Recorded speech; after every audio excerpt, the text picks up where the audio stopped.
La communauté de la vallée de la Bruche, située dans le Bas-Rhin, est profondément affectée par la disparition de Lina, une adolescente de 15 ans, survenue le 23 septembre 2023. La disparition a instauré une atmosphère d'inquiétude parmi les résidents, qui craignent que Lina puisse encore se trouver dans les environs. Depuis cet événement, la vie quotidienne de cette petite vallée a été bouleversée.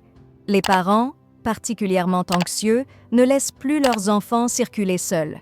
La disparition de Lina a remplacé l'insouciance habituelle par une vigilance constante. À Saint-Blaise-la-Roche, où Lina avait été employée brièvement, les répercussions sont tangibles. « Je ne laisse plus mon fils sortir seul », partage une employée de la supérette locale. Cette prudence se répand également parmi les sportifs qui préfèrent désormais courir en groupe. La tension se fait sentir partout. Dans cette région d'ordinaire tranquille, les habitants ont modifié leurs habitudes.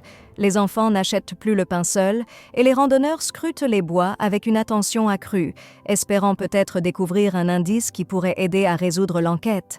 Pour les sportifs et les familles, la prudence est désormais une règle.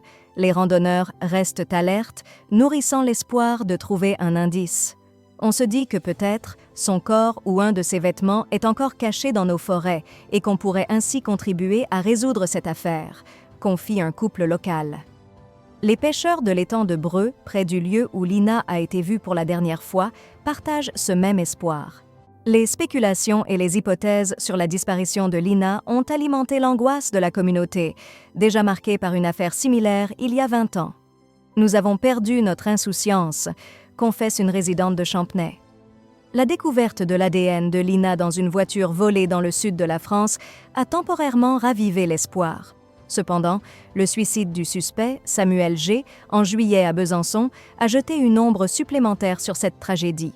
Pour Patricia Simoni, maire de La Plaine, cette histoire est désormais ancrée dans la vie de la communauté. Les recherches continuent et bien que le pessimisme soit palpable, l'espoir de retrouver Lina en vie persiste, bien qu'affaibli.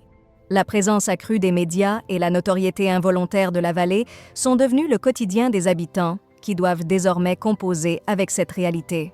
« Notre vallée est désormais connue dans toute la France », conclut le maire de Saint-Blaise, résigné. L'affaire Lina a irrémédiablement changé la vie de cette communauté, laissant derrière elle des questions sans réponse et une vigilance constante.